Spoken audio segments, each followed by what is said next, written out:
really happy about the win, and obviously going home, split 1-1. You got to continue to stay focused. A big bounce-back game for the Leafs as they draw even with the Bruins in their first-round series. Hey, everyone. Welcome to Inside the Leafs. Rob Wong, joined alongside by Toronto Sun Maple Leafs writers Lance Hornby and Terry Koshan.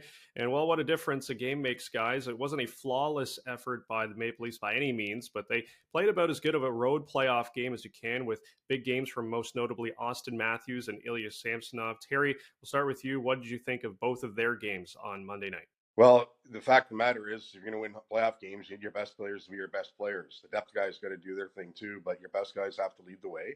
And Auston Matthews did that last night. Some are calling it his best game in a Maple Leafs uniform. I don't know about that. I don't have them all in front of me, but he certainly was dominant in every sense of the matter. Whether he's scoring the winning goal, setting up a couple others in the face-off circle, he was among the team leaders in hits. So. He just did what he's supposed to do, and a lot of hockey left played in the series, of course, but he was just excellent. And Samsonov, I don't think Samsonov was overly terrible in Game 1. I'm one of the few people apparently doesn't think the Leafs were overly terrible in Game 1 across the board, but anyway, Samsonov was right back at it last night, and there's a reason why this Leaf team has confidence in him. And we saw it, especially none bigger than the save on Brad Marchand with about a minute into the third period, stretching across to keep that game tied 2-2. So both excellent indications of what the Leafs are capable of doing when those two top players are in a group like they were last night. Well, to Terry's point, certainly that's the Matthews we've come to know. It was almost painful to watch him at times those last few games, struggling to get to 70. You could tell he was trying maybe a bit too hard. His teammates are, getting out of sync, trying to set him up for that 70th. And, of course, Boston threw the blanket on him in Game 1. But good to see him break out. And as Terry mentioned, did everything right, best play maybe at the end was finding that loose puck in the Leaf crease, tucking it under Samsonov to save a late Bruin comeback. But hell of a goal. It's the winner there, very hard to do. In mid-flight, pull the puck down, make as many dekes as he did, and looked very authoritative though. And again, that was the Matthews that they need.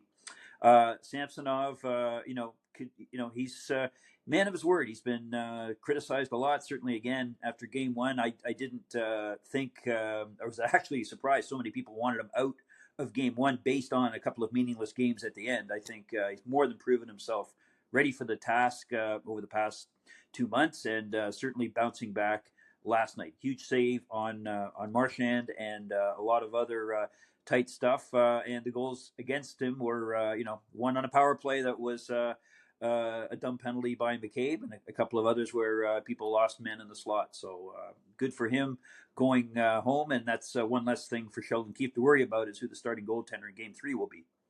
Meanwhile, Mitch Marner continues to search for his game offensively, Lance. How do you think he's looked through the first 2 games, and do you think there's something Sheldon Keefe can do to get him going?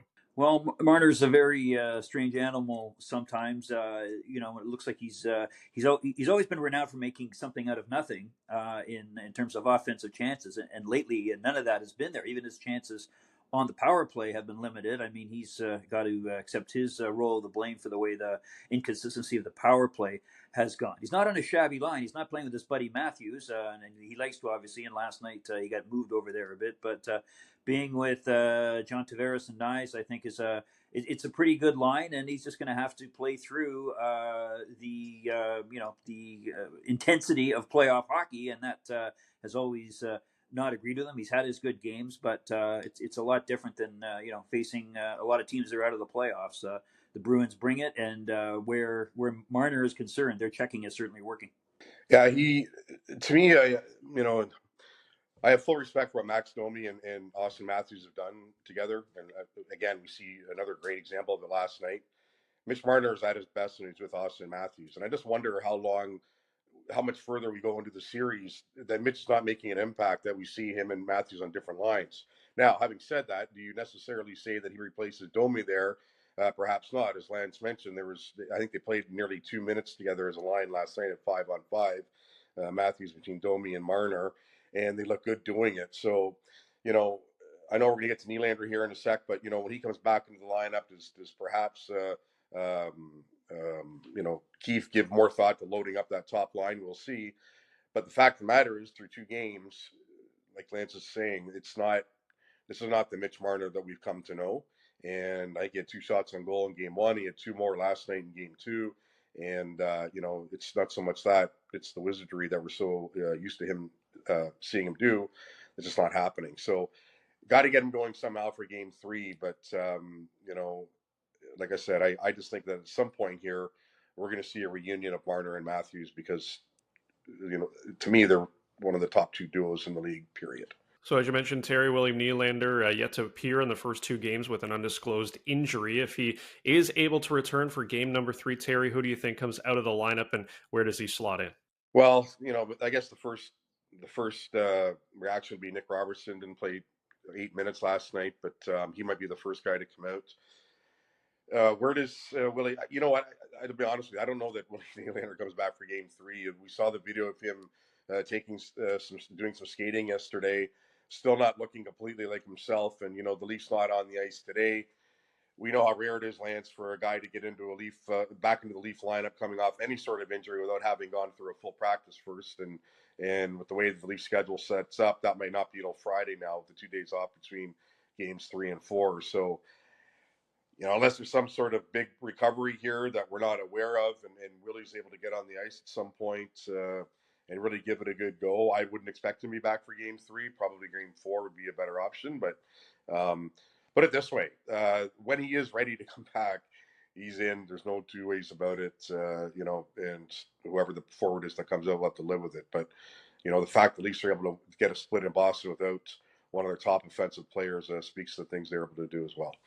I think certainly Terry, the Leafs could have handled this better. There's secrecy in playoffs, and then there's the kind of cloak and dagger that really wasn't necessary around Nylander the past few days. I'm all for hiding injuries and that, but it could have been done better. And then Sheldon Keefe not saying, pledging he was going to zip his lip on this whole thing, and then leaving the option open that Nylander was going to play in game 2. But having said that, when everybody's healthy, I really like those 1 or 2 games where they had everything spread out. They had Matthews playing so well with Domi and Bertuzzi. They had Marner on the second line. They had Nylander and it was Holmberg, I guess, because Yarncroc has just come back. And they had Matthew Nyes playing a decent role in the fourth line. And the irony of all this now that the fourth line is doing well. So it's a good question where you put William Nylander back when he does appear. But I will dispute one thing Terry said about when Nylander comes back. I know Keefe is very cautious about it, but it's the playoffs. And if they think, I think certainly at 0-2, there would have been a lot of pressure to bring Nylander back. Maybe they can play with a bit of time now with him in game 3. But I think they push him. I mean, it's playoffs, and they need every hand on deck. And I think that includes pushing Nylander, again, depending on the severity of his injury, to get back as soon as possible.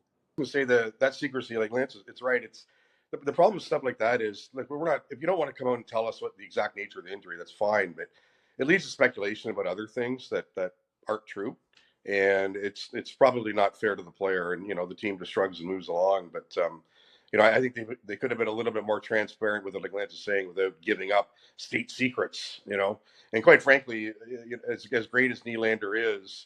All we ever hear from teams when they're preparing for games is we worry, focus on us, focus on us, focus on us.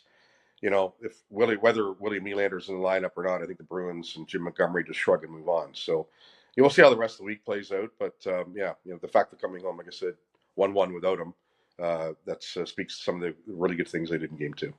Yeah, the Leafs got the job done, getting a split in Boston. We'll see how they fare on Wednesday night in game number 3. As always, leave your thoughts in the comments section below. For Lance Hornby and Terry Koshan, I'm Rob Wong. Thanks for tuning in, and we'll talk to you next time.